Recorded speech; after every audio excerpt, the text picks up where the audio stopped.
السلام ای دوستان بهتر از جان. السلام. السلام ای دوستان بهتر از جان. السلام. بر تالار فیضباری چون گلستان. السلام. دست پیش برگرفته ما بگویم این کلام.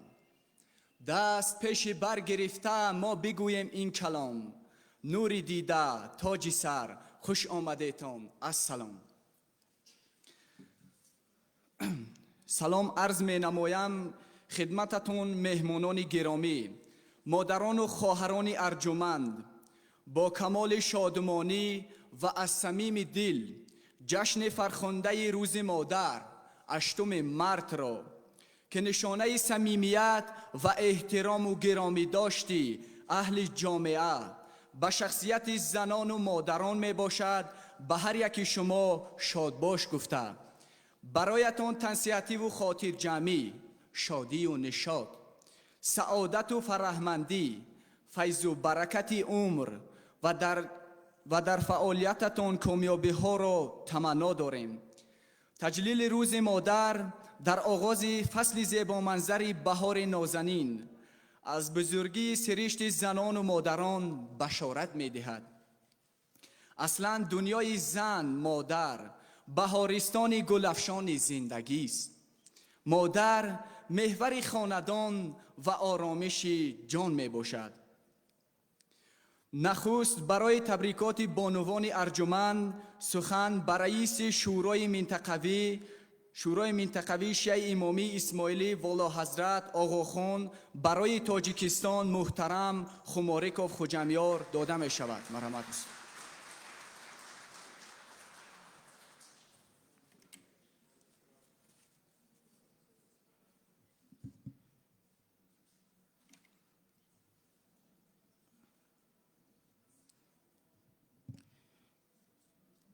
با عرض سلام و یو علی مدد،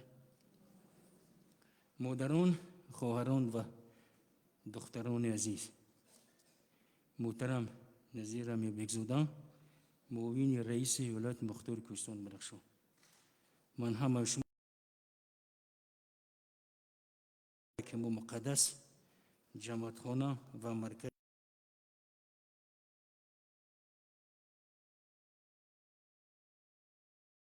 مولا و زمان را تمنا دارم. امروز 8 مارس است و این روز همچون روز مادر در دنیا از جمله در کشور عزیز ما تاجیکستان نیز با یک شکوه خاص تجلیل می شود. روز مادر با یک و یک شما تبریک و مبارک باشد. زن مادر من، مادر تو، مادر عام است. زن شربت هر معرکه و کوسه جام است. بی زن چه بود زندگی و زیست در عالم؟ زن حسن زمین، حسن سما، حسن زمان است. بنابر شرایط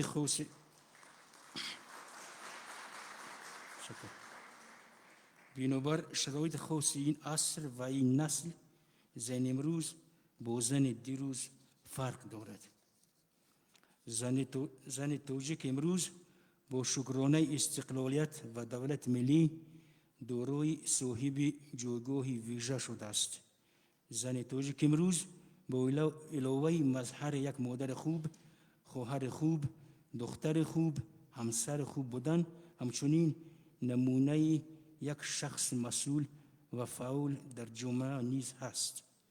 نمونه مسئول و فعال بودنش در این جامعه این است که او امروز در نقش گوناگون وکیل، سود، معلم، مهندس، راننده، طبیب، نقاش، رهبر مؤسسه، صاحبکار موفق، هنرمند اصیل، سیاستمدار و خلاص در همه کسب و کار در رشد و نموی عائله، جامعه، ملت و حتی انسانیت سهم باسازو گذاشته ایستاده است.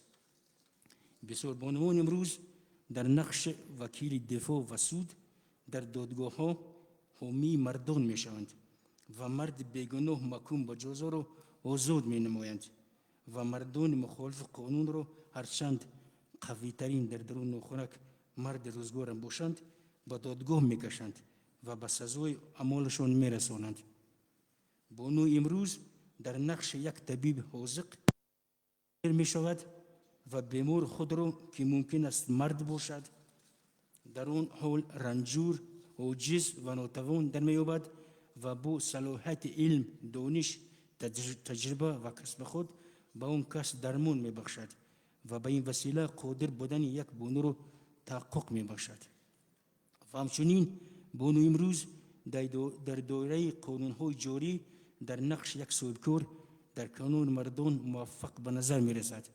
به این وسیله نشان می‌دهد که زن هم می‌تواند منبع تولید و درآمد گردیده در اقتصاد خانواده نقش مؤثری اجرا نماید و با مرز کمتر وابسته مالی بودنش نزدیکتر شده به سوی خودکافی در حرکت باشد. امروز در خیلی از خانواده زنان هستند که تامین کننده اقتصاد خانواده می باشند. خلاص امروز نقش زنان در جامعه پر اهمیت است. وقتی که کار کردن زن در بیرون از خانه به کارخانه اضافه شود، آنگاه به اهمیت نقش زن در جامعه خوبتر پی خواهیم برد. بانوان محترم، امروز خوشبختانه دولت و ملتی داریم که در آن همه ما چه مرد و چه زن از حقوق برابر در همه پایه‌های زندگی برخورداریم و قانون‌های جاری کفالت این مسئله را با یک شهروندان ضمانت می‌دهند. این گفته‌ها بار دیگر در تبریکات پیشوای ملت به مناسبت روز مادران به خانمان مملکت صمیمانه صدا دادند. از جانب دیگر ما معتقد به مذهب هستیم که همچون دولت ملی و آزادی و برابری زنها را جز تفسیر خود از ایمان می‌داند. مولانا حضرت امام در بسیاری از مسائل از جمله تشکیل محیط مناسب برای تربیت نسل جوان محض به نیرو و توانایی زنان تاکید می‌نماید. از جمله سال 1967 در بمبای می‌فرماید: فرزندان روحانی عزیزم، من امروز مخصوص به دختران روحانیم خطاب می‌کنم. پدرکلان من بارها به شما راجع به این امر تاکید کرده بود.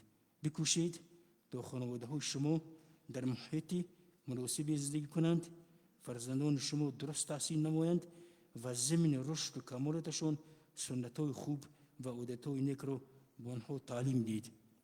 و می‌خواهم یادرس نمایم و آن محض متعلق دختران روحانی من است.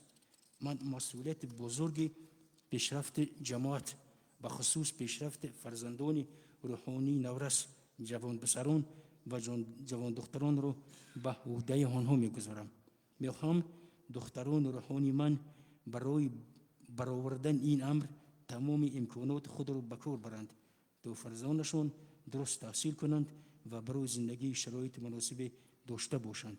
آنها را سالم تربیت کنند و از ایام طفلی عزم پیشروی در هر شغل زندگی را به آنها تلقین نمایند. امروز خانواده نورانی مولانا حضرت امام برای ما نمونه عبرت است. دختر محبوب مولانا حضرت امام شازده خانم زهرا امروز همچون بانوی فعال در جامعه نقش بزرگ رهبری دارد. آری زن مادر نه تنها تربیتگر فرزند و عائله خود می باشد و ملت و جامعه را نیز تربیت می نماید. به قول گاندی زن با یک دستش گواره و با دست دیگرش دنیا را تکان می دهد.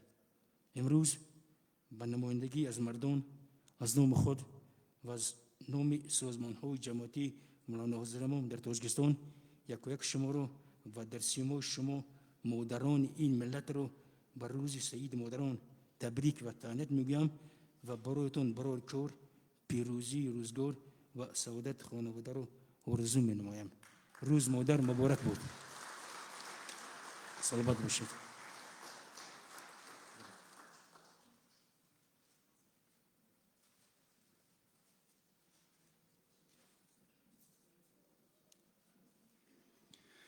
سخن نوبتی تبریکاتی به نماینده حکومت ولایت مختار کوهستان بدخشان معاون رئیس ولایت محترمه نظیره امیر بیگزاده داده می شود. مرحمت.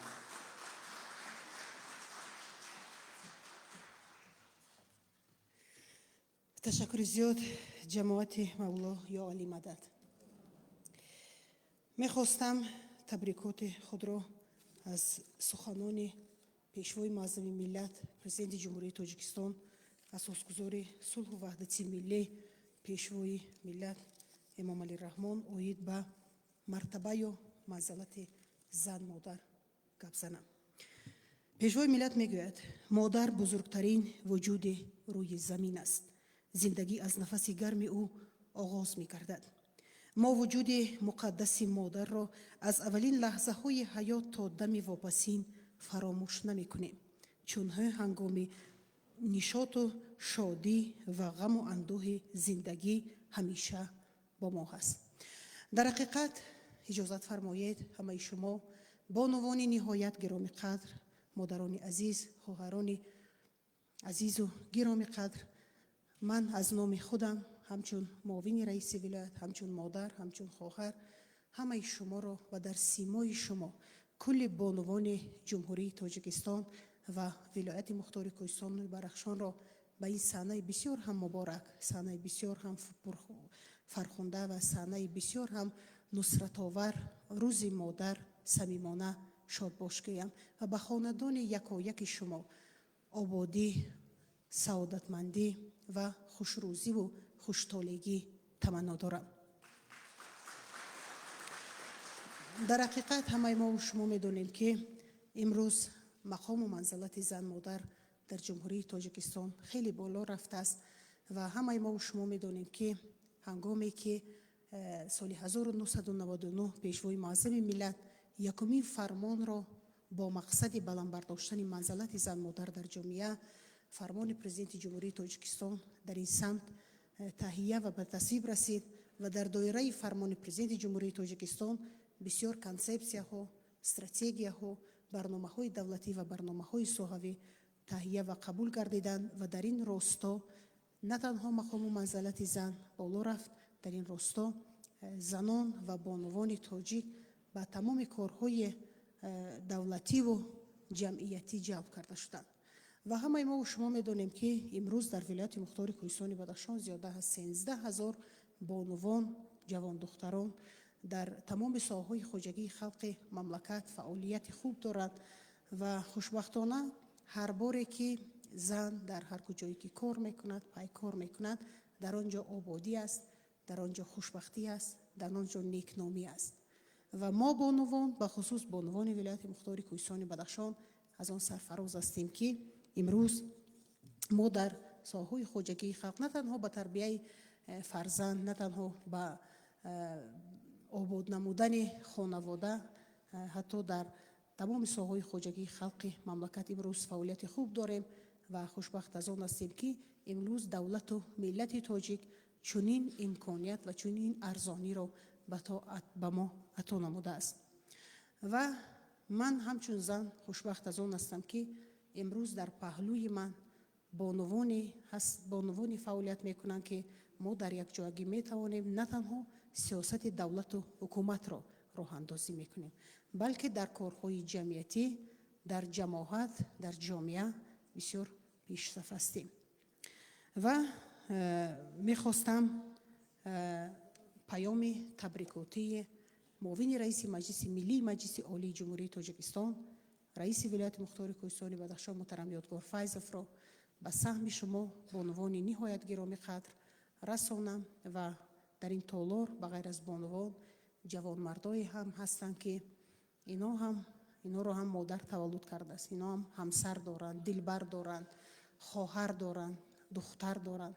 همه اینا را هم نیز به این صحنه بسیار هم فرخنده و در سیمای این جوان مردان میخواستم بانوان اینا، دلبران اینا، همسران، دختران و مادران اینا را نیز و این صحنه بسیار هم فرخنده شاد باش نمایم. مبارک باشد به شما. خب سخن تبریکاتی معاون رئیس مجلس ملی مجلس عالی جمهوری تاجیکستان، رئیس ولایت مختار کوهستان بدخشان محترم یادگار فیضوف. مادران و خواهران عزیز و بانوان نهایت گرامی قدر، سرفرازم که در جشنواره شما که با هدایت اساسگزار صلح و وحدت ملی پیشوای ملت پرزیدنت جمهوری تاجیکستان محترم امام علی رحمان اکنون روز مادر نام گرفته است شرکت می‌ورزم و در این روزهای زیباترین فصل بهار، روزهای بیدار گردیدن طبیعت که بیشک با اسم زن مادر آفرنده انسان و همرنگ و هماهنگ است، یکایک شما را با گرمترین تمنیات و صمیمانه‌ترین درخواست‌ها شاد باشی نمایم. جشن رسمی دولتی اعلان شدن روز مادر در تاجیکستان صاحب استقلال گواهی روشن بلند برداشتن مقام و منزلت زن مادر در جامعه کنونی تاجیکان است. پرزیدنت مملکت در یکی از سخنرانی‌هایشان ذکر کردند که ما باید شکرگزار زمان آسایشته باشیم که در این دوره زن مادر بار دیگر در جمعیت ما به مقام و منزلت واقعی مالک گردید. رو همچون خادم نمایان دولتی، راهبر و راهنمای مردم، ادیبه و مهندسی نامدار، طبیب و آموزگار معروف، کارگر و هنرمند و دهقان اصیل شناخته‌اند. جامعه امروزه ما در واقع هم به حسی حیات بخش شما، به حصه نظررس شما در رشد و تکامل روزمره‌مان نمیتواند در پیراههای ناهموار زندگی قدمی پیش گذارد. محض شما هستید که زندگی هست و خانه ما آباد و خاطر ما بالیده هست. بیشک در ستایش مادر والاترین سخنها گفته شدند و آنها من بعد هم گفته خواهند شد. سیمای مادر زیبا پرست و آزاداندیش، دلاور و مبارز، با ننگ و ناموس، ملت دوست و میهم پرست، عدالت پرور، راهنمای ماهر راه زندگی، مهندس روح انسان، محور عائله سالم و نهایت کدبانوی خاندان در ادبیات جهانی به طور برجسته تجسم یافته است. در حقیقت هم خزینه زن مادر رنج و زحمت‌های او را در راه تربیت جامعه نمیتوان با چیزی جبران نمود. با وجود این اهل جامعه خود را وظیفه‌دار می‌سازد که به قدر توانای خود آن را باید قدر نماییم، نسبت او احترام گذاریم. عید مادر یک نموده احترام جهانیان نسبت این پدیده نیک نسل بشر می باشد و بس رمزی است که عید زن مادر در فصل بهار، ابتدای بیداری طبیعت، سرآغاز همه آغازها جشن گرفته می شود. آن چیز هم باعث افتخار است که در دیار کوهسار ما در یگان دور زمان مقام زن در جامعه کاسته نگردیده است. زن همیشه هم قدم مردان و هم پای زمان بود و امروز مقام و منزلت وی در پای خیلی بلندتری قرار دارد. این زمان شهادت این ایده ها آن است که قرار حکومت جمهوری تاجیکستان درباره برنامه دولتی سمت‌های اساسی سیاست دولتی عاید به تامین حقوق و امکانیت های مردان و زنان در سراسر جمهوری زینه به زینه عملی گردیده ایستاده است. اهالی ولایت 231,000 نفر را تشکیل داشته باشد، از آن 109,000 نفرشان زنان و دختران می باشد و امروز در ولایت ساحه نامبر کردن مشکل است که در رونق آن حسی نظررس زن مادر نباشد. زنان ارجمند در صف پیش جامعه قرار داشته، در بین آنها 1 نفر معاون رئیس ولایت مختار کوهستانی بدخشان، 1 نفر رئیس، 7 نفر رئیس ناحیه، 7 نفر معاونای رئیس شهری خاروق و ناحیه ها، 21 نفر زن وکیلان مجلس وکیلان خلق ولایت، 77 نفر زنان وکیلان مجلس وکیلان خلق ناحیه می باشند. همزمان به قول سرور دولتمان هرچند در جامعه ما زن مادر مقام ارزنده دارد، با وجود این ما در نزد او هنوز قرضدار هستیم که در مقامات و ساختارهای راهبری کننده شماره زنان خیلی زیاد شده باشد، هم حیات اجتماعی زنان هنوز هم به طلبات روز جوابگو نیست. بنابراین هم حل و فصل مشکلات مسئله های اجتماعی زنان و جوان دختران و بالا بردن سطح دانش و معرفت آنها تحت توجه بی‌واسطه حکومت جمهوری تاجیکستان قرار دارد. از جانب دیگر زن مادر قبل از همه شخصیت است و یک رکن استوار و اساس تنظیمگر عائله می باشد و با او از این موقع بهاگذاری می کند. امروز برگزاری توی و مرکه های سرخرج گواهی آن هم که روزگار مردم خیلی پیش رفته است و امکانیت های مادی ساکنان ولایت خیلی افزوده است. هر یکی ما از جمله زنان و مادران هم در این سمت کار میبریم که این دستاوردهای مادی برای تربیت نسل نورس، تکمیل معنویات آنها، رشد فرهنگ ملی مصرف می‌گردد. مادران و خواهران عزیز، ما امروز جامعه نو ساخته ایستاده ایم و در این جامعه نوطرح و نو ایجاد ما مسئولیت زن مادر در مد اول قرار دارد. امروز زنان ارجمند ما از تنظیم پروبلم‌های ترقیات دموگرافی و نظام عائله سر کرده تا حل فصل مشکلات عائله‌های نیازمند و پس کردن سطح کمبیزاتی، رونق دادن رسم و آیین ها، سنت ها، انحنای نیک مردمی و ایجاد شکل و اصول های نوی زمانوی آنها، تربیت اخلاقی و معنوی نسل نورست، جوانان و عموما جامعه مبارزه شدید علیه میزدگی و میخورگی، محل بازی و خیش و تبارچگی، کاستشوی اخلاق حمیده نورسان و جوانان، افزایش شماره عائله های ناسالم، همه گونه بار گران حل این داغ‌های روز به ذمه زن مادر است. به خصوص در بهداشت وضع عائله های ناسالم باید شما بیشتر کار نمایید، چرا که همه نیک و بد جامعه محض از عائله، از سطح پایه معنوی آن آغاز می گردد.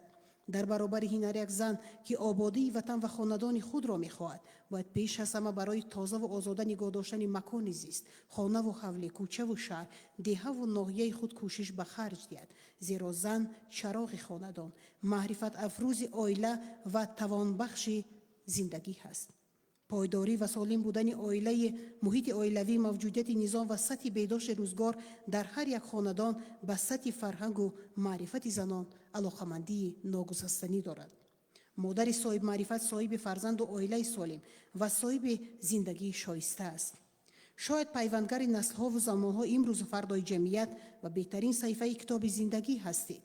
ما با ذکاوت ازلی و نیروی سازنده شما، زنان فرزانه و عاقله، همیشه تکیه می نماییم.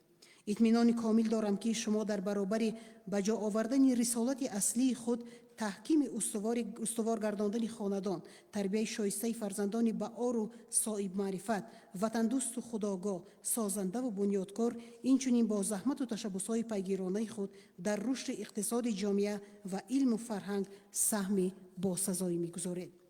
با این نیت‌های نیک بار دیگر تمام مادران و خواهران، بانوان ارجمند ولایت را از نام مقامات اجرایی حکومت دولتی ولایت مختار کوهستان بدخشان و شخصاً از نام خودم به خاطر روز مادر تبریک و تهنیت گفته، برای یکایک شما تنسیتی و خانوادگی، برای کار و خوشی‌های روزگار را تمنا می‌نمایم. عیدتان مبارک باشد مادران و خواهران عزیز. معاون رئیس مجلس ملی مجلس عالی جمهوری تاجیکستان، رئیس ولایت مختار کوهستان بدخشان محترم یادگار فیضوف. و منم میخواستم بار دیگر همه شما بانوان نهایت گرامی قدر به این صحنه فرخنده و مبارک شادباش میگویم. و یک شاعر شاگرد من هستند، امروز در تلویزیون تاجیکستان فعالیت خوب دارند، کوهزاد فتاحزاده، که یک شعر بسیار خوب ایجاد کردن، فقط 5 مصرع یا 3 مصرع این شعر رو به شما اگر اجازت باشد به شما قرائت نمایم. شاعر میگوید: بر مرتبه و مقام مادر میرم، بر هر سخن و کلام مادر میرم، هر شام و سحر به خانه میآید فیض، بر صبح صفا و شام مادر میرم. نامی که به من گذاشت نامیم کرد، تا عمر بود به نام مادر میرم. سعادتمند باشید، سربلند باشید.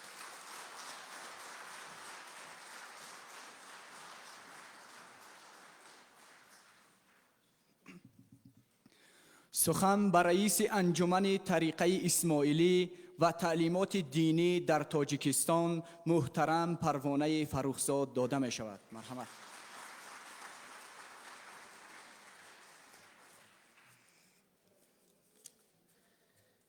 به تالار نگاه میکنم، همه زیبایی ها را در اینجا جمع میبینم و از این رو سخنم را به نام خدایی که مظهر زیبایی است آغاز می نمایم.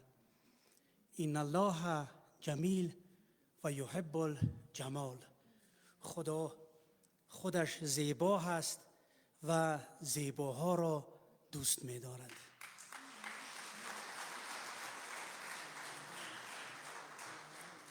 و به یاد پیامبری که اخلاق خودش را دوست داشتن زنان می نامد. حب النساء من اخلاق انبیا. دوست داشتن زنان از اخلاق پیامبران است. پیامبر میگوید و همین پیامبر نازنین میفرماید که خیرکم لأهله و انا خیرکم لأهله. میگه بهترین شما مردی است که با همسر خودش خوشرفتار باشد و من از همه شما نسبت به خانواده‌ام خوشرفتارم. و به شکرانه امام و امامتی که در قرار قبول کنی سهم زنان را یکی از شرطهای اساسی برای سازمانهای جماعتی خودش می‌داند. این امام نازنین می‌فرماید که در این تلاش‌ها برای رشد و نمو اهمیت و مقام زن در جماعت را فراموش نکنید. این بسیار مهم است که آنها هرچه بیشتر و بیشتر در بررسی و قرار قبول کنی سازمانهای ما شرکت ورزند. من معتقدم که این یک امر حیاتی است. مولانا حضرت امام در خیلی از جا تأکیدش مخصوصاً برای شما خواهر و مادران است. امیدش از شما خواهران و مادران عزیز است. جاهایی که مولانا حضرت امام می‌فرماید من امروز مخصوص به دختران روحانی هم خطاب میکنم، نه به پسران روحانی هم. من مسئولیت بزرگ پیشرفت جماعت بخصوص پیشرفت فرزندان روحانی نورس جوان پسران و جوان دختران را به عهده آنها میگذارم. میخواهم دختران روحانی من برای برآوردن این امر تمام امکانات خود را به کار برند تا فرزندانشان درست تحصیل کنند و برای زندگی شرایط مناسب داشته باشند. آنها را سالم تربیت کنید و از ایام طفلی عزم پیشروی در هر شغل زندگی را به آنها تلقین نمایید. خواهران و مادران عزیز، همان گونه که کوتاهک اشاره کردم، هم خدا شما را دوست می دارد و هم پیامبر مناسبت درست را جز دوست داشتن شما را جز اخلاق خودش می داند و هم امام محبوبمان امروز امید اساسیش در تربیت نسل جوان و در قرار قبول کنی در جامعه به شما است. به علاوه این همچنان که پرزیدنت شورای منطقوی عرض کرد در دولت زندگی میکنیم که امروز قانون و قاعده هاش قرارهاش پره در برابری و در بلند برداشتن مقام زن در جامعه روانه شده است. خوشحال و خوشبختیم که چنین ملت و دولت داریم. خوشبخت و خوشحالیم که چنین مذهب و ایمانی داریم که در همه سمتش امروز تکیه به مقام خاص زن شده است. من با چند بیت تبریکات صمیمی خودم را به شما عرض نموده سخنم را خاتمه می‌بخشم. مبارک باد ایام شما خواهر و مادرها، همه مردان دعاگوی شما خواهر و مادرها. در این محفل نباشد احتیاج شمع گیراندن شما تابنده اید مانند ماه خواهر و مادرها. به حیث خواهر و همکار و مادر در فضای کار عجب زیبا شما سر تا به پا خواهر و مادرها. بنازم همتی مردانه هر مادری تاجیک، شما زیبی زمین و فخر ما خواهر و مادرها. شما اید مادر و هم همسر و هم خواهر نیکو و هم در جامعه یک پیشوا خواهر و مادرها. بهاتون را اگر در جامعه مردان نبشناسند عجب نه، چون شمایید بی‌بها خواهر و مادرها. شوید به مشکلی اما اگر ناخواست پیش آید به مشکلتان خدا مشکل کشا زنها و مادرها. همیشه در همه حالت به اهل بیتتان بادا امام وقتمان پشت و پناه خواهر و مادرها. ضیافاتی بد و چشمی حسودان جمله را ایمن نگه دارد خدا جان از بلا خواهر و مادرها از این مردان چی می آید به جز از یک دعا؟ آن هم نگهبان شما بادا خدا، خواهر و مادرها.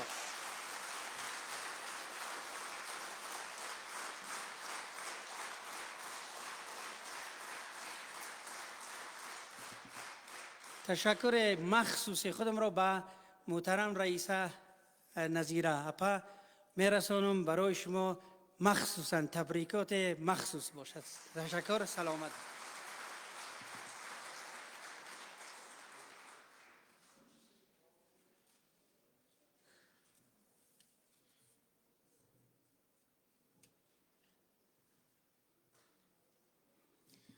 برای شادباش نمودن مادران عزیز، استاد عزیز رئیس بخش بدخشانی اتفاق نویسندگان تاجیکستان لالجوبه میرزا حسن را به صحنه دعوت می نماییم.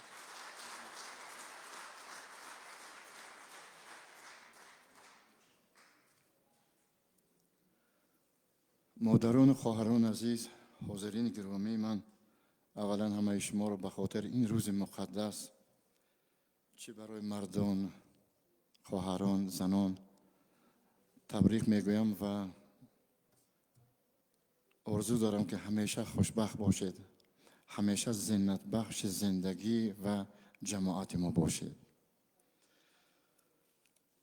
یک چیز بعد از خرانی شاگردان به خاطرم آمد، ببینید که بزرگان ما به همسر، به مادر، به دختر چقدر احترام گذاشتند.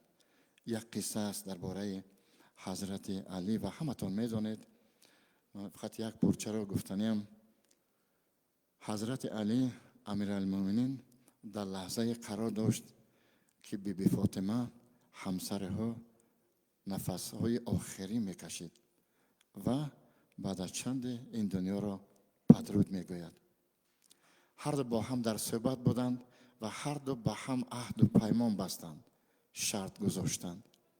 از جمله حضرت علی با بیبی فاطمه میگوید از 3 شرط وی یکیش این بود: من میخواهم که جمال شما را هر شب ببینم، شما جمال خود را هر شب برای من نشان دهید.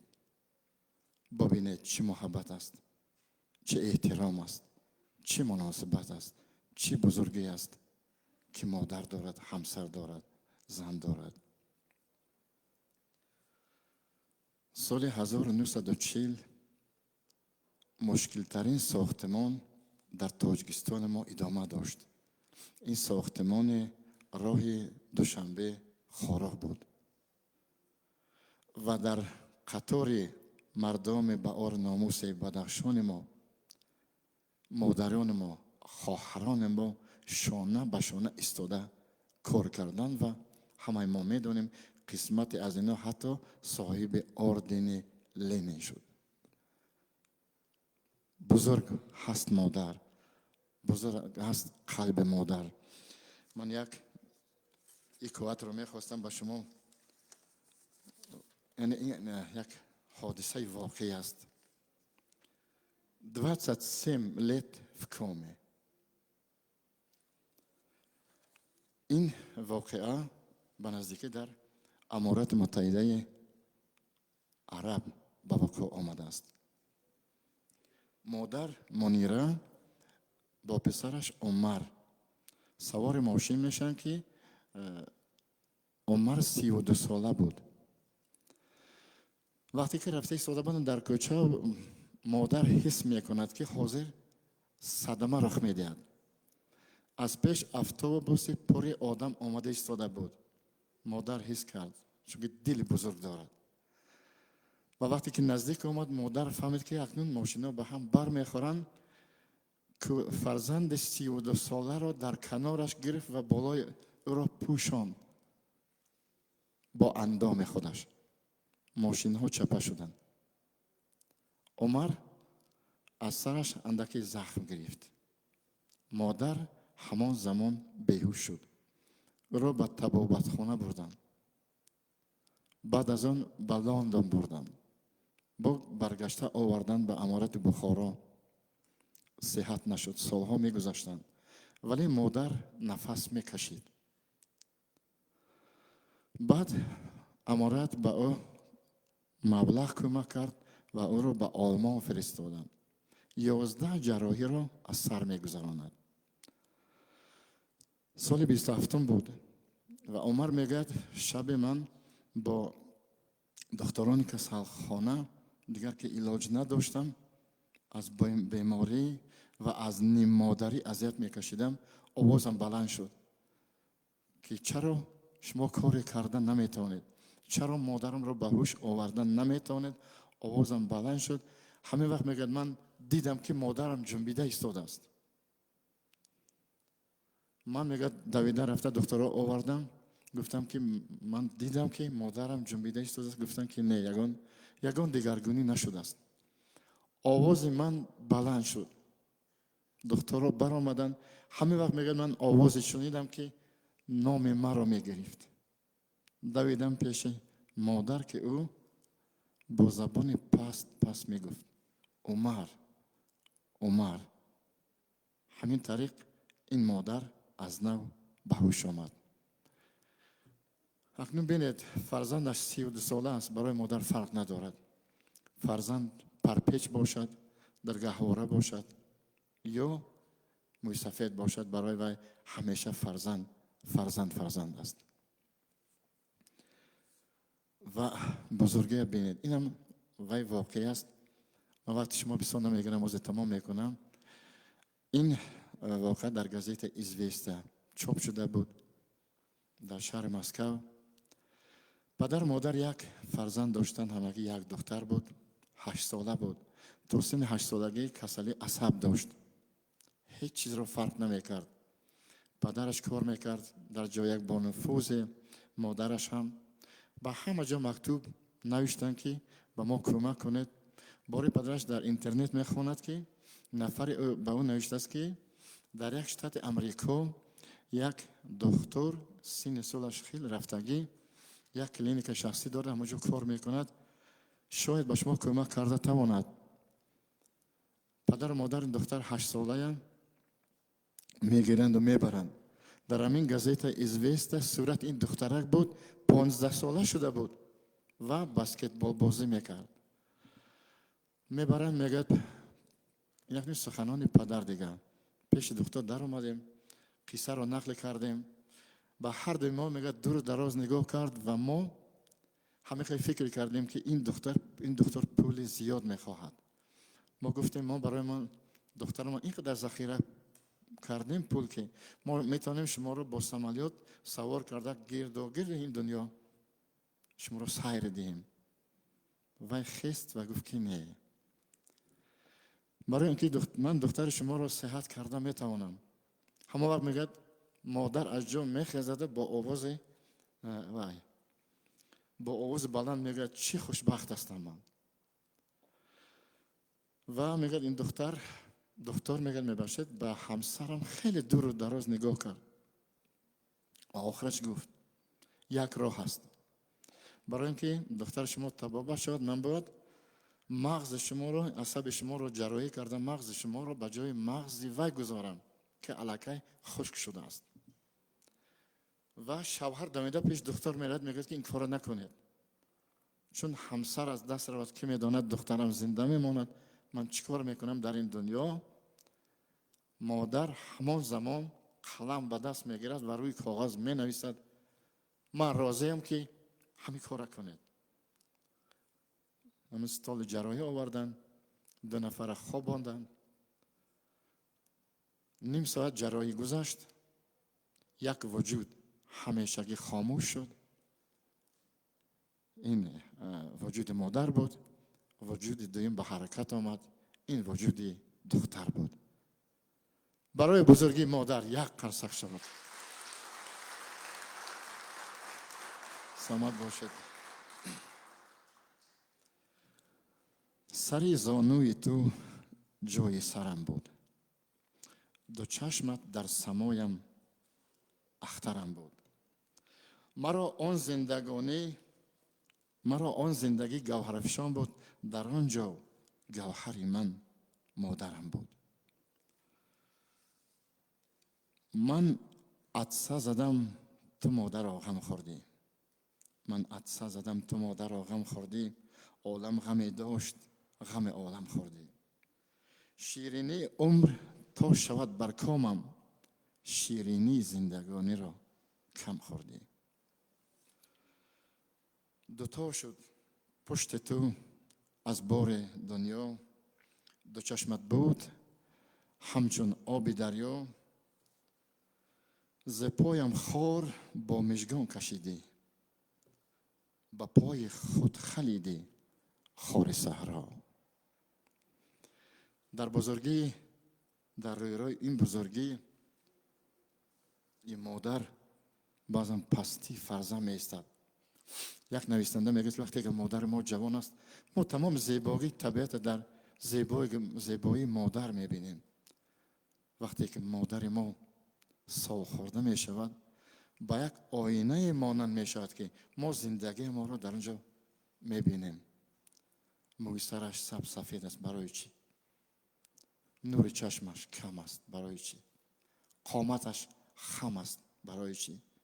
عصای دست نداشت، امروز بار او را عصا می کشد. دستش برای گرفتن پیاله می لرزد، قدمهایش نااستوار است. همش به خاطر فرزند است. بزرگ است مادر. و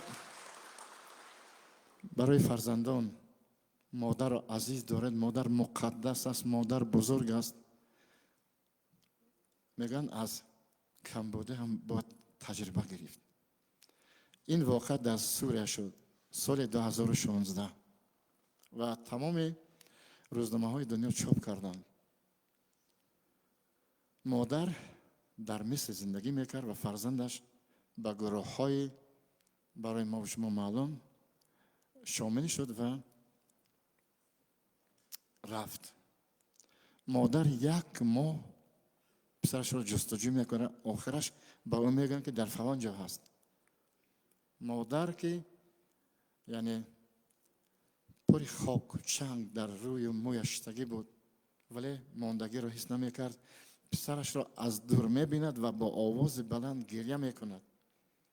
پسرش نزد او میآید، میگد ای فرزند، من تو را برای جنگ، برای کشتار، برای خونریزی تولد نکردم، من تو را برای خودم تولد کردم. ولی پسر به مادرش میگوید مادر اولش برای چی اینجا آمدی؟ دویمش تا سردارم مرا اجازت ندهد من با شما صحبت کردن نمیتونم. رفت و سردار همراه این فرزند آمد پیش مادر، خنجر را به دست فرزند داد و گفت این مادر اسلام را مکروه می سازد. فرزند تیغ را می گیرد و در حضور اون سربازها سر مادر را از تن جدا می کند.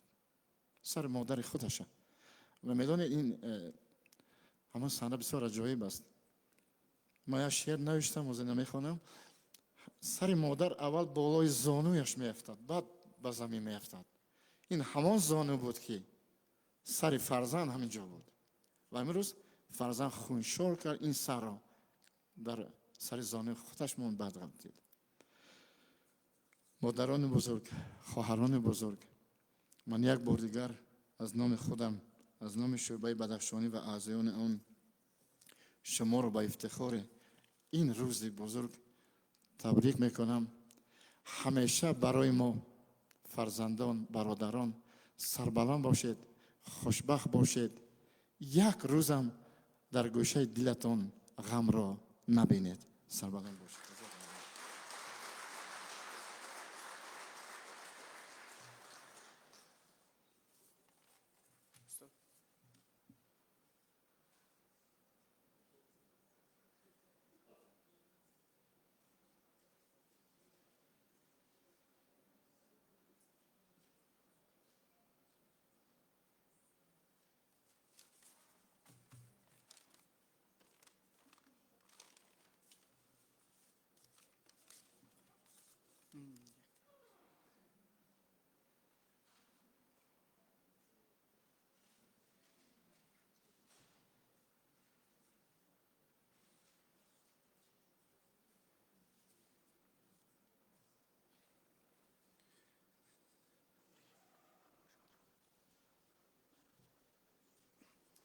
برای تبریک بانوان سخن به شاعر خوشکلام بدخشان استاد خوشامد علیداد دعوت می نماییم.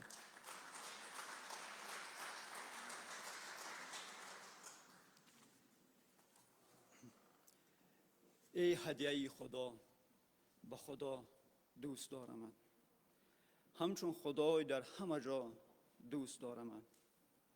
ای هان که دامنی تو با جانماز من، چون لافتا به وقت دها دوست دارم.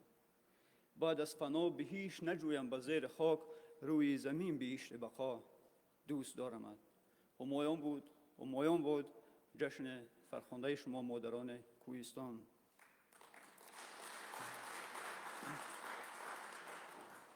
آنی که بار قسمت وزنین به دوش هوست، کلوار زندگانی سنگین به دوش هوست. باری زمین و بار زمان هرش و هم فلک، تا بر لبش شکفتن حامین به دوش هوست. او مادری من است. آن کو ز بهر طفل خود دایم نماز کرد، دستی دها به درگه هان بی نیاز کرد. زیرا بجز نماز او متکا نداشت، بس ناله ها که در غمشان جانگداز کرد. او مادری من است. آن کو ز بهر ما به حجل چنگ به چنگ شد، با دیو مرگ وقت ولادت به جنگ شد. ارهشک ما به گرده او ریخت و سنگ شد، با یک جهان امید و هوس عاقبت دریغ. ای وای ما که لایق یک گوره تنگ شد. او مادری من است. آن کو رسول نیست، رسول آفری خداست، در آفریدن من و ما در بری خداست. تمثال خلد و باغ جنان بهر آدمی است، در دست مردهای زمان زیوری خداست. او مادری من است. آن کو علیه خصم عدو رستم آفرید، بهر نجات نسل بشر مریم آفرید. اندر سخا و جود و کرم حاتم آفرید، هوشنگ آتش آفر و بهدن جم آفرید. از بهر تشنکامی ما زمزم آفرید. او مادری من است. او مادری من است که تیمور ملیک را بهر دفاع خاک مهن آفریده بود. اسپیتمن دوشتیج و واسه قهرمان، از بهر پاس شان وطن آفریده بود. سامانه هم به دولت از او یافت سروری، هم رودکی به شعر و سخن یافت زو سری. صد در کشاده شد ز سرواده دری، شد مرز خاک و بوم وطن لفظ مادری. او مادری من است. او مادری من است که پامیرزاده است، بس شاه و میر و والی و بس پیر زاده است. بر عرصه های مردی و نامردی زمان خاین نزاده بود، بی دین نزاده بود. بلکه به پاس ملت و ناموس خلق خیش، فرزند خیش را به دمی تیر داده بود. شیرین شاه خیش، مایان شاه خیش، هم مثلشان هزار دیگر جان فدای خیش. از بر خلق خیش بر کام مرگ بسته به زنجیر داده بود. او مادری من است. او مادری من است و همه مادران یکن، فرزندهای حال جهان بارشان یکن. گر کودک به غرب بگرید و یا به شرق، اندر میان سیل و یا بحر گشته غرق، او گریه میکنند. ای آدمان به قدر همه مادران رسید، بر قدر دختران و همه خواهران رسید. گر دوست داری مادر خود دوست دارشان، آنها یقین بدان که فردای مادرن. بر قدرشان رسید، بر قدرشان رسید. سلامت باشید.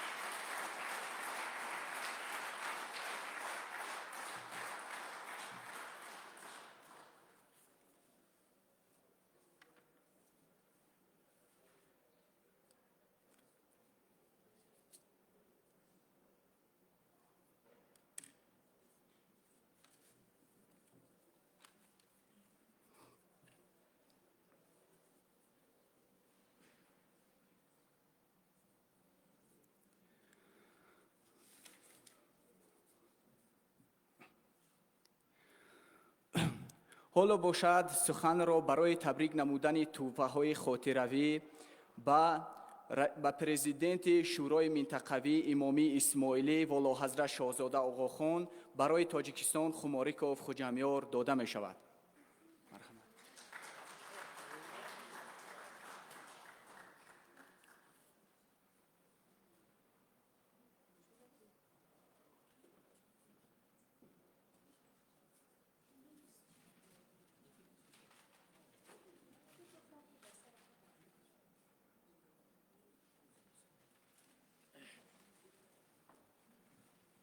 مادران و خوران عزیز، یک چند سال پیش با تشبس فوند تاجیکستان آخوند یک کتاب با نام با دستان خود که وی هم به زبان تاجیکی و هم به زبان فارسی و هم به زبان انگلیسی در اروپا بسیار مشهور است.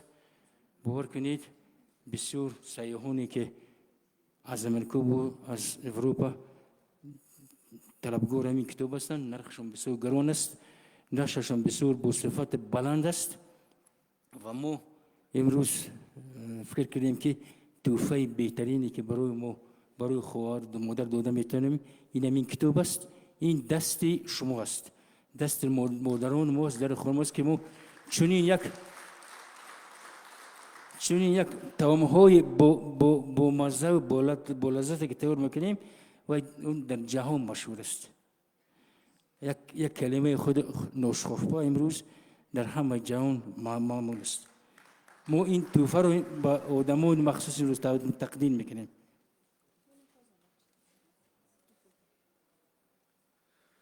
تحفه خاطروی به معاون رئیس ولایت مختار کوهستان بدخشان محترمه نظیره امیر بگزاده.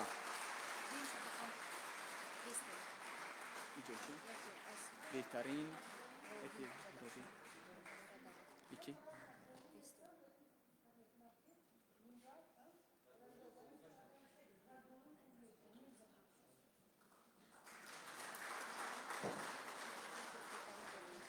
یکی از بهترین راوی در بدخشان منوره دولتوه.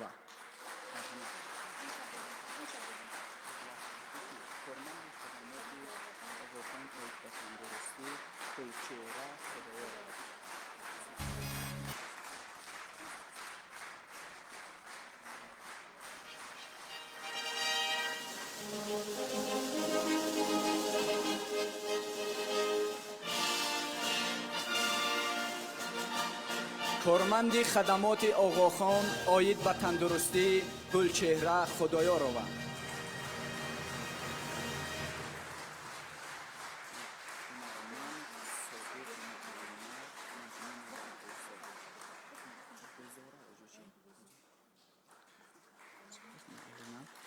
هنرمند سابق معلمه مجنونova گلزاره.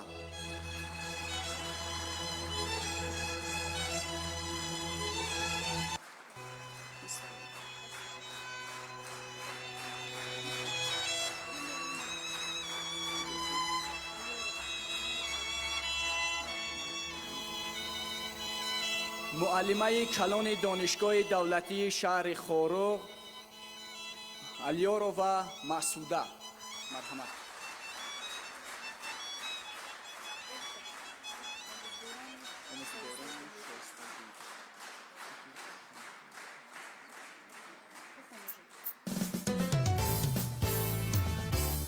آموزگاران شایسته جمهوری تاجیکستان دورانova نورنیسا.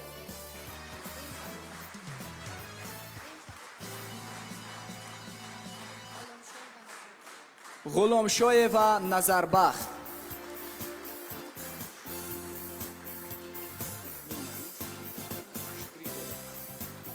شکریکو و نینا.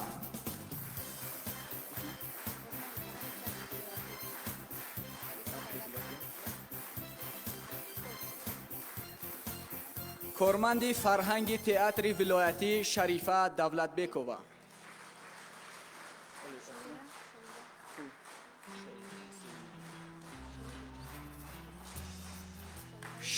شاهره زین الماه نظرشاه.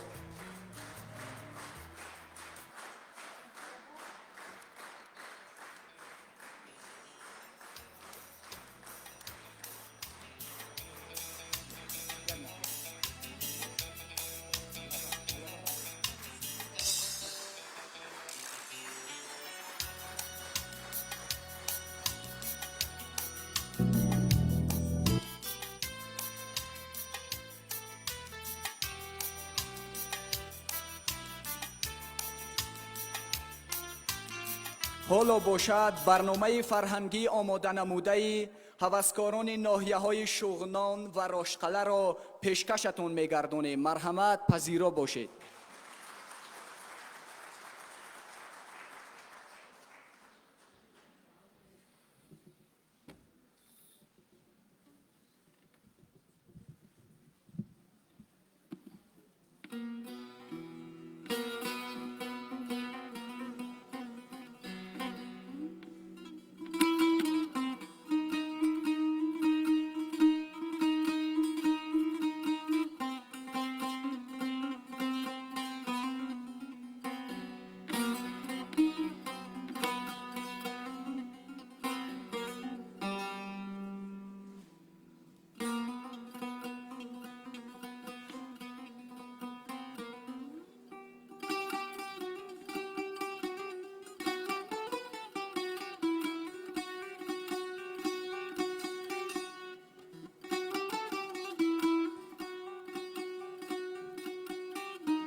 اگر از مست ستویدود سبیفچد غبار از دست انجیودود سبیفچد از osmön وم خطرز ویدود سبیفچد تو جاتم از انانجن اکده چوجد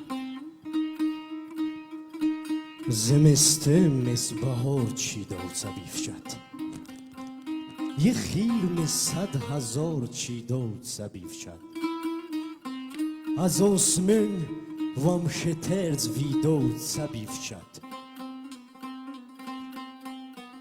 تو جاتم از هنانجن اکده چوجد تو جاتم جن سپردوم از تیاروز تویم نور لبده خوجیوج از بیاروز خروزین یک با یک تردم قطاروز تو جاتم از انانجن اکده چوجد تویت مرد از فکرت قیمت ترینت تویت مرد از سما تو بر زمینت تو جا دادم خوجن توت مر یقینت دجاتم از هناجر فکرت چوجد ای آدمان به قدر همه مادران رسید بر قدر دختران و همه خواهران رسید گر دوست داری مادر خود دوست دارشان آنها یقین بدان که فردای مادرند بر قدرشان رسید بر قدرشان رسید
سر به فرمان تو بگذاشتم فرزند تویم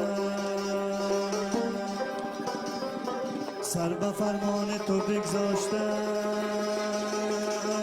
فرزند تویم تویت سر به بها نامی قبول کن تویت سر خوش صدا نامی قبول کن تویت سر به بها نامی قبول کن تویت سر خوش صدا نامی قبول کن سمیدم در درون لذت مترخون سمیدم در درون لذت مترخون تو شیرین ناله ها نامی قبول کن تو شیرین ناله ها نامی قبول کن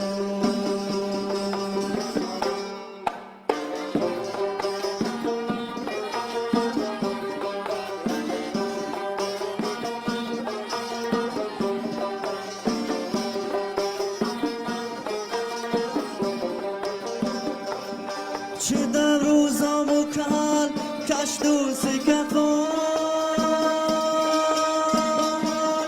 تویت و در دعا نامی قبول کن خود سمومیت چون رکت یومی تویت و اصل پنان نامی قبول کن تویت سر به دعا نامی قبول کن تویت سر خوش صدا نامی قبول کن تویت سر خوش صدا نامی قبول کن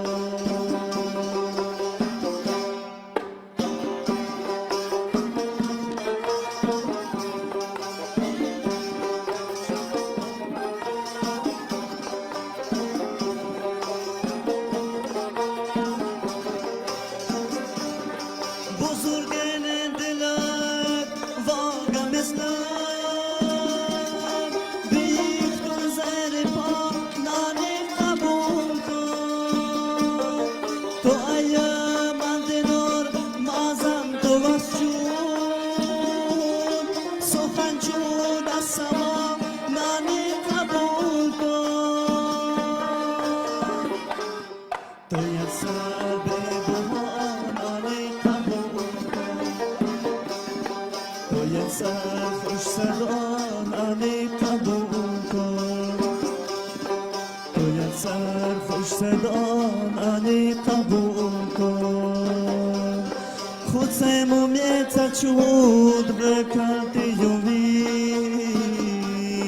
خود سمومیت چود بکرد یومی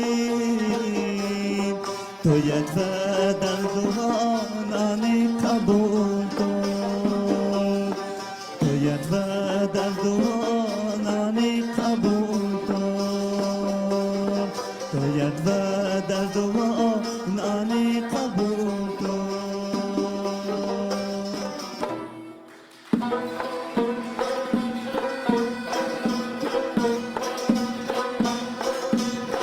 جونم چو خود دل زبان آنک جونم چو خود دل زبان آنک بازم تسلم مقام آنک بازم تسلم مقام نانک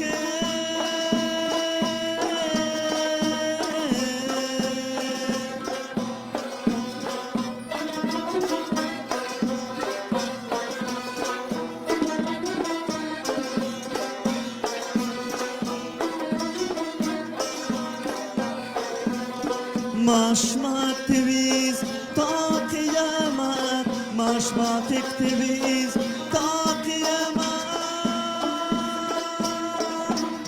یستور متت اترانانک یستور متت اترانانک جورو چو خود دل زبانانک بازم تسلم مقام نانک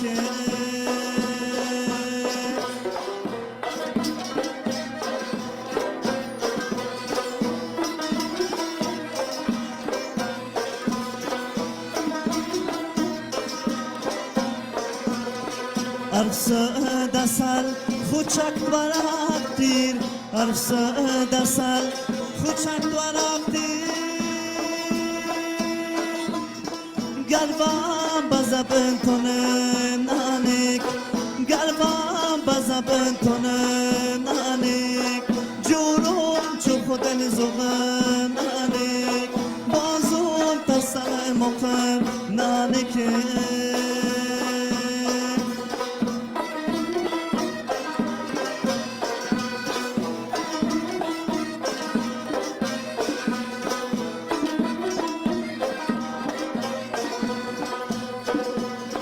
از عبدالسلام تو خیز فراب داد از عبدالسلام تو خیز فراب داد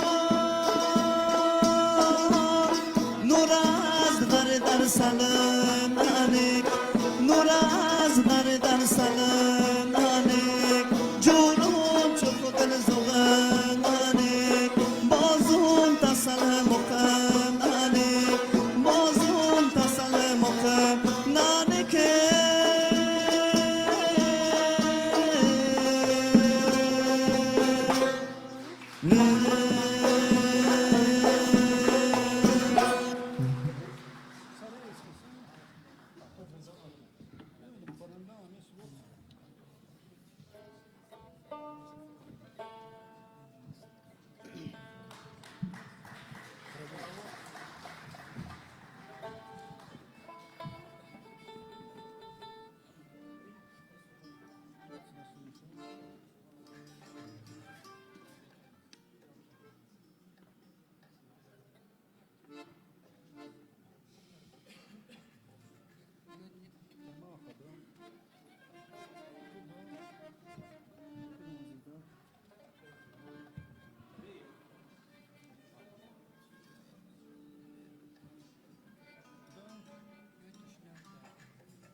گذشتم از کوچه دولت زرد بسترم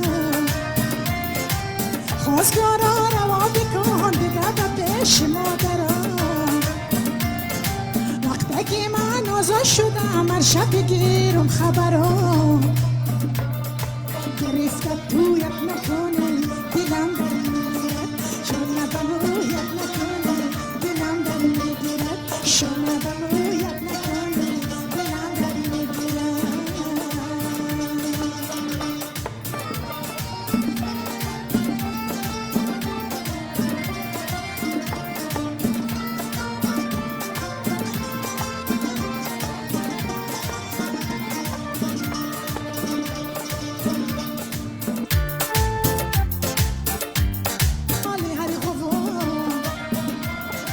روزکی بین من و تو سعی نکن با دیگران تو نشود عشق ما بازی چی بازیگران بسا که تویت نکنی دلم در میگیرد بسا که تویت نکنی دلم در میگیرد اینو باسویم نکنی دلم در میگیرد شما بمویت نکنی دلم در میگیرد شما بمویت نکنی دلم در میگیرد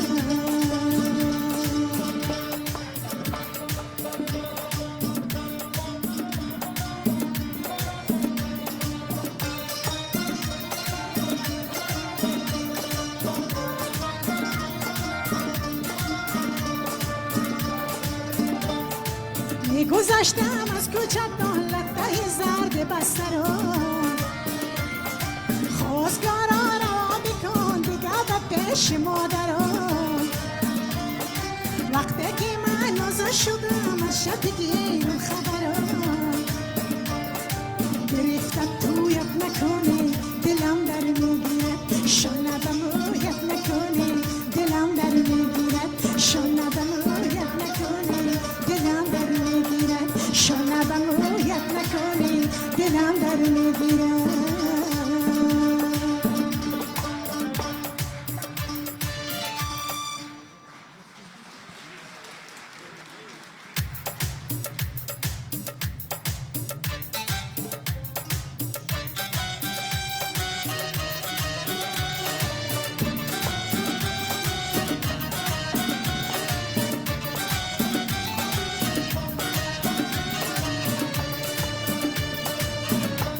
ای یار دو چشمان تو بسیار قشنگ است مریواره دندان تو بسیار قشنگ است خورشید صفت روی تو هر روز ببینم این چهره داغان تو بسیار قشنگ است بسیار قشنگ است بسیار قشنگ است بسیار قشنگ است بسیار قشنگ است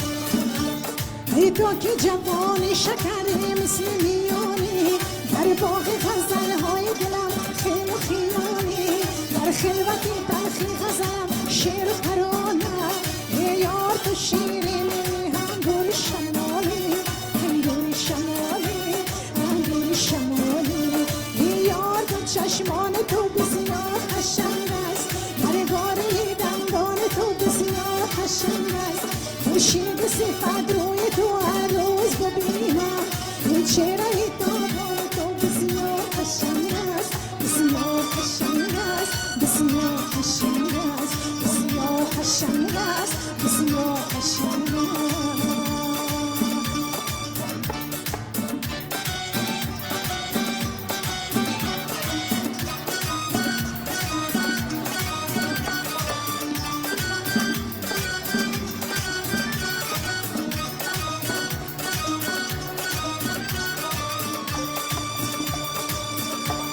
یک روز توی احسا شبی من غزالی تو باران بهاری شبی و من همایی تو در کی بخورم شیره گلهای خستنوار در کنده احساس تو جان و مسری تو جان و مسری تو جان و مسری تو ای یار دو چشمان تو بسیار قشنگ است مرواره دندان تو بسیار قشنگ است خورشید صفت روی تو هر روز ببینم این چهره داغان تو بسیار قشنگ است بسیار قشنگ است بسیار قشنگ است بسیار قشنگ است بسیار قشنگ است بسیار قشنگ است بسیار قشنگ است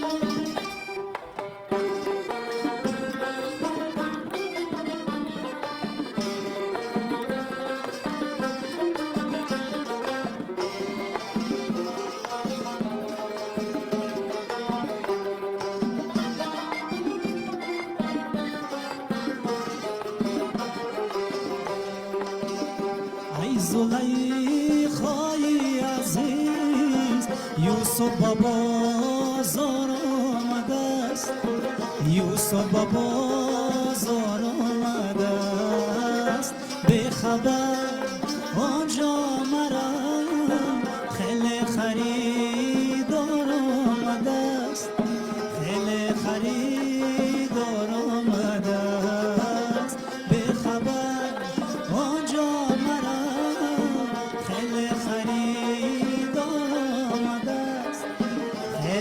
خریدار آمده.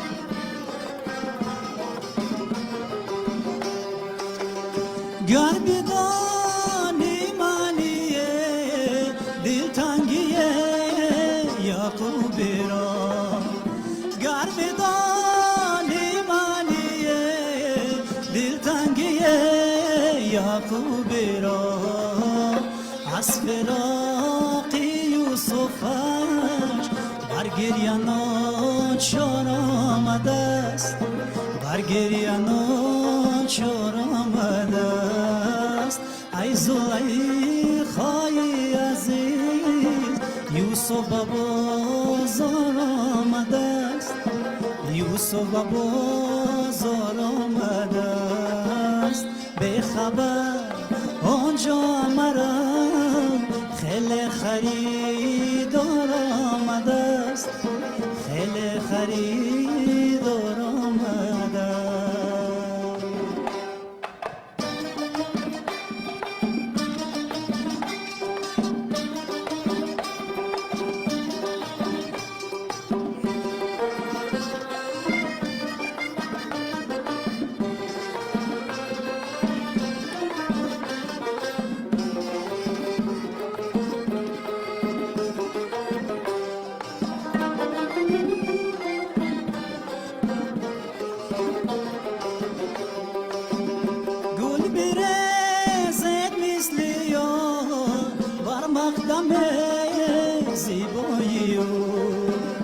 گل برزد مثل یار بر مقدم زیبای اوست. آن مایه تابنده کنان پدیدار آمده است، کنان پدیدار آمده است. ای زلیخای عزیز یوسف به بازار آمده است، یوسف به بازار آمده است. به خبر آنجا مرم خیلی خریدار آمده است، خیلی خریدار آمده است. به خبر آنجا مرم خیلی خریدار آمده است، خیلی خریدار آمده است، خیلی خریدار آمده است، خیلی خریدار آمده است.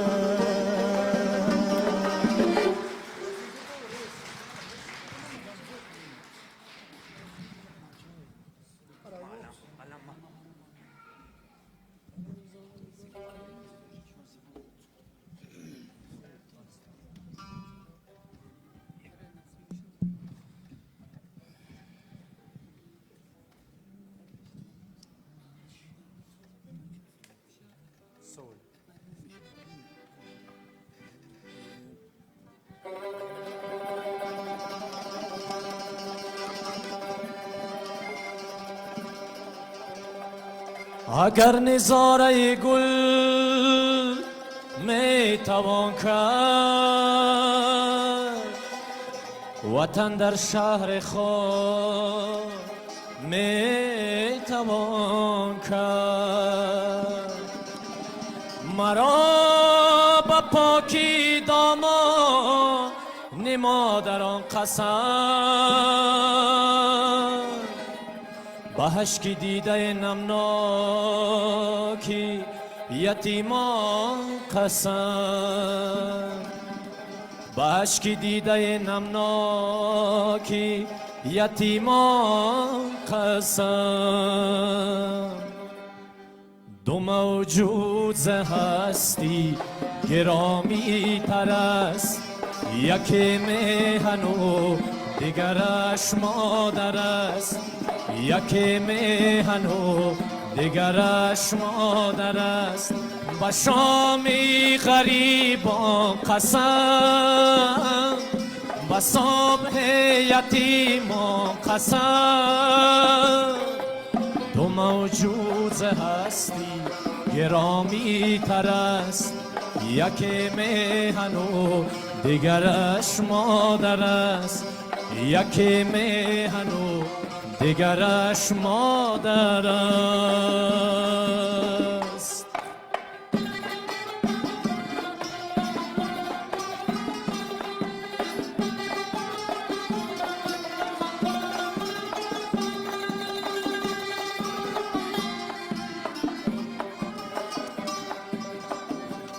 ستایش کنم زن که او مادر است، ستایش کنم زن که او مادر است. که مادر سزایی زیب و فرست، که مادر سزایی زیب و فرست.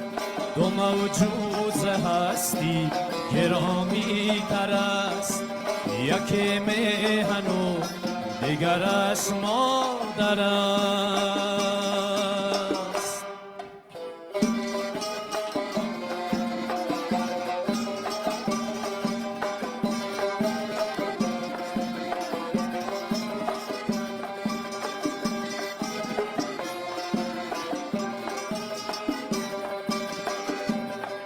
به هر دین‌هایی، به هر پیش و راه، به هر دین‌هایی، به هر پیش و راه. سری سجده باشد به مادر رواست، سری سجده باشم به مادر رواست. تو موجود هستی گرامی تر است، یکی میهن و دیگرش مادر است، دیگرش مادر است.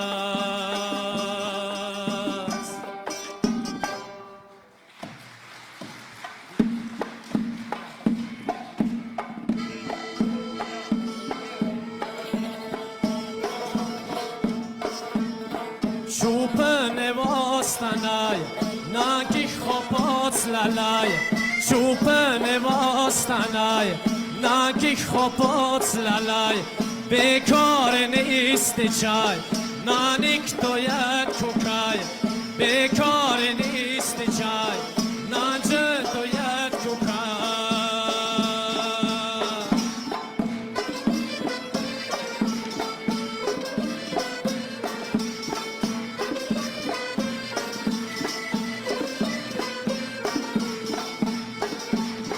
بلبل چنا بهار نجد به قرار، بلبل چنا بهار نجد به قراره.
چیز که بود نه تو چیزی بود نه تو چیز که بوده درگیر گاید موجود نه تو یاد کوکای درگیر گاید موجود نه نیک تو یاد کوکای شوپن باستنای نگی خوب باستنای بیکار نیست جای نه نیک تو یاد کوکای بیکار نیست جای نه نیک تو یاد کوکای بیکار نیست جای نه جن تو یاد کوکای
مادر جان مرا ببخشید مادر جان مرا ببخشید مادر ببخشید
پرستم بسد هر مان مرا تو پروریدی توی هر مان و هر مان می پرستم بسد هر مان مرا تو پروریدی توی هر مان و هر مان می پرستم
شدم زی غمت وای مادرم قدرت ندانستم ببخشا خاک بر سرم مادر بخواه خشکی زیادم نمیروی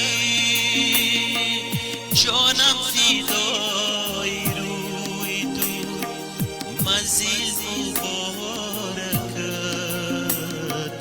مادر بخواه کعبه من خاکی کوی دوست قربانی خاکی کوی تو منزل مبارکت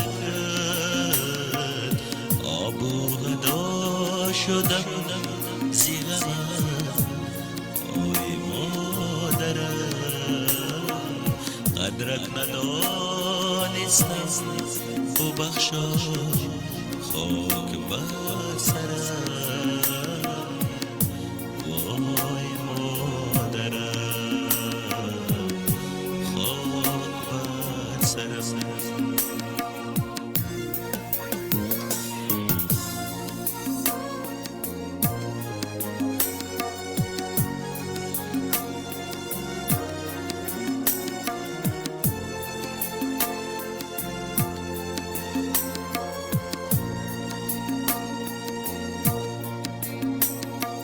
رفتی و درد و داغی تو هم یادگار ما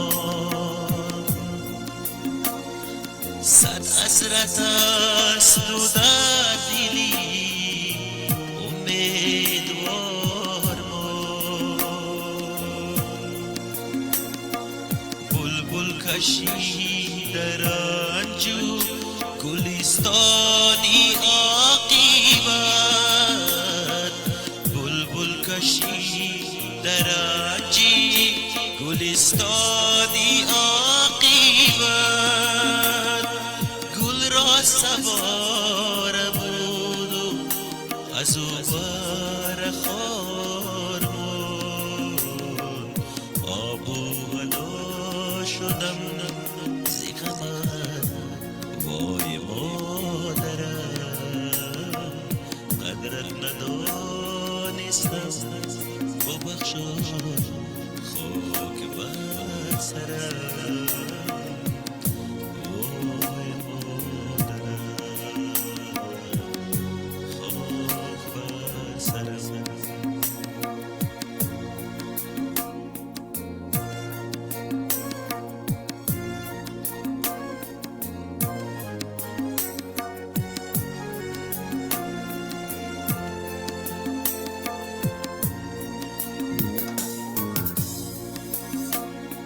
رفتی و نقشی روی تو بر لوحی دیدم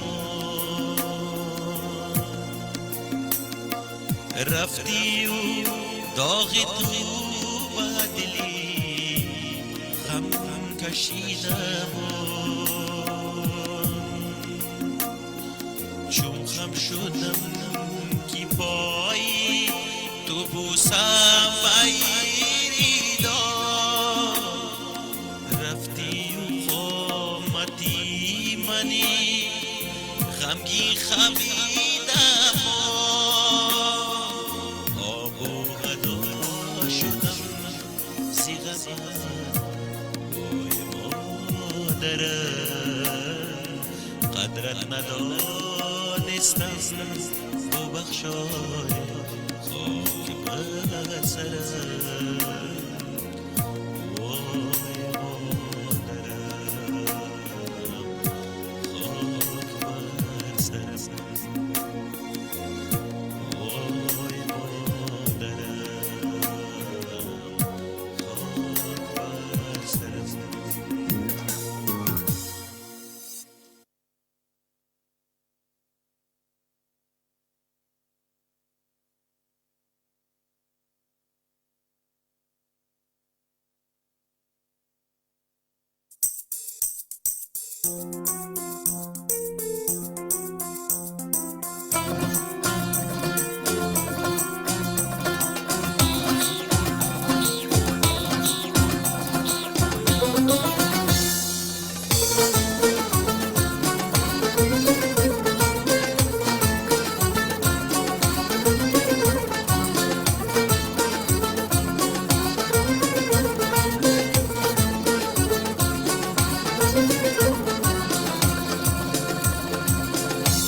در پیچ و خمی شرشرهی گیسوید نسخه بردار کنم از زمهی گیسوید باز بوی گلی رخسار دارد به مشام باز بوی گلی رخسار دارد به مشام بشوم محبسی پنجرهی گیسوید بشوم محبسی پنجرهی گیسوید دختری خوشدل کوهستانی مثل کبی درهی خطرانی زیب خوبانی خوشمقعی از رشتانی لال زیبای بدخشانی بسار اخشانی بلکه آهو برای وادی زرفشانی دختری خوشدل کوهستانی دختری خوشدل کوهستانی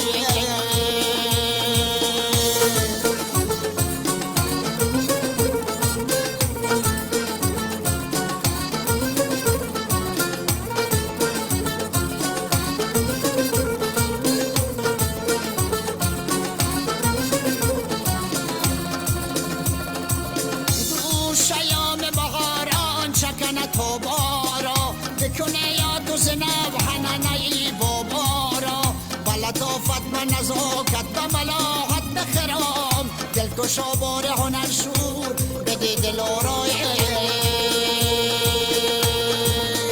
دختری خوشدل کوهستانی مثل کبی درهی خلانی زیب خوبانی خوشمقعی از رشتانی لال زیبای بدخشانی بسار اخشانی بلکه آهو برای وادی زرفشانی دختری خوشدل کوهستانی دختری خوشدل کوهستانی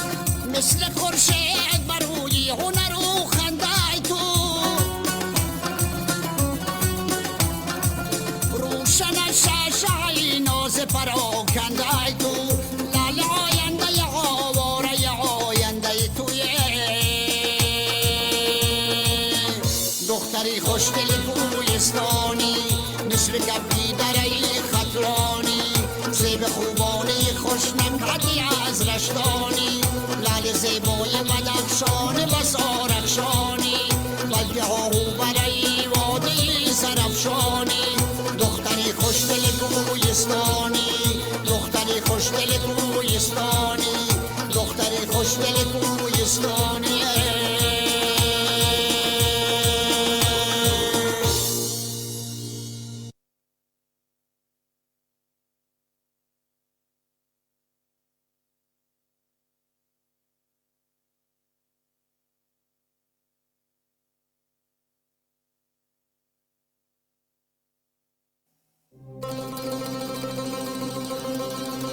مادر تو مرا عجب نوازش کردی با علی شیرین ستایش کردی من طفل بودم ولی بیادم باقی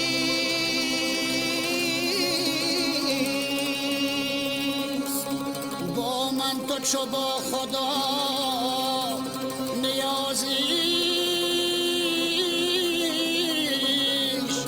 کردی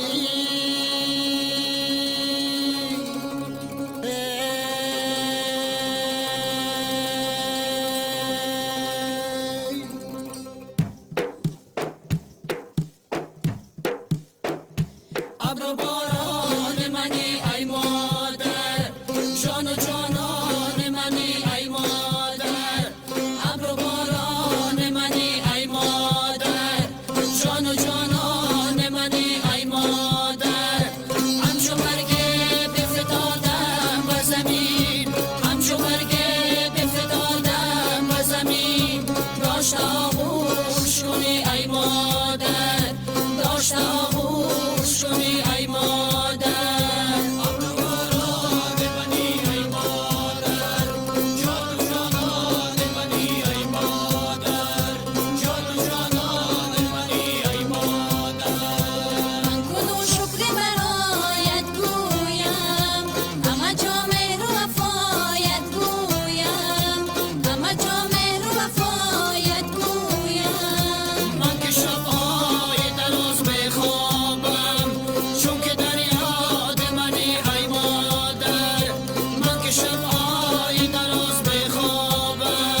حسن زن عالم منور می کند.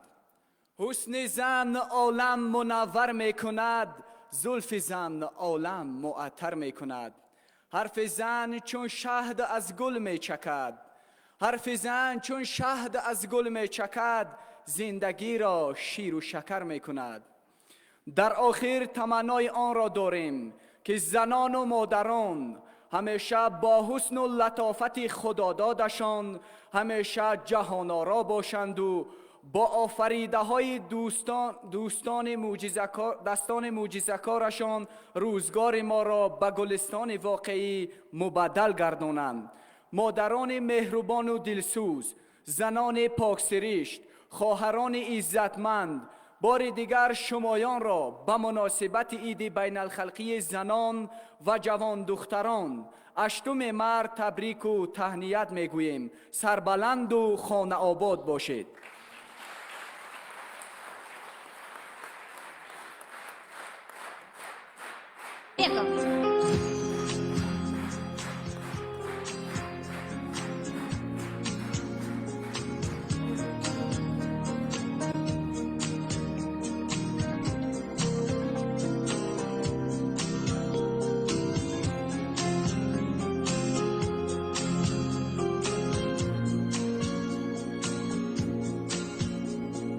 از نام شورای منطقوی با گروه حافظان که امروز چورابینی ما رو خیلی گرم نبودن تشکر اظهار می نمایم و بار دیگر مادران خواهران به همه شما عید مبارک باشد.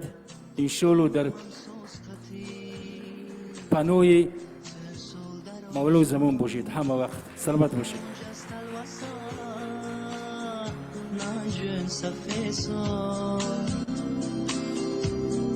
موزیک در گیل را با چاتیر نوازم تو اونجا استالواسا نانجن سفیسا موزیک دیل را با چاتیر نوازم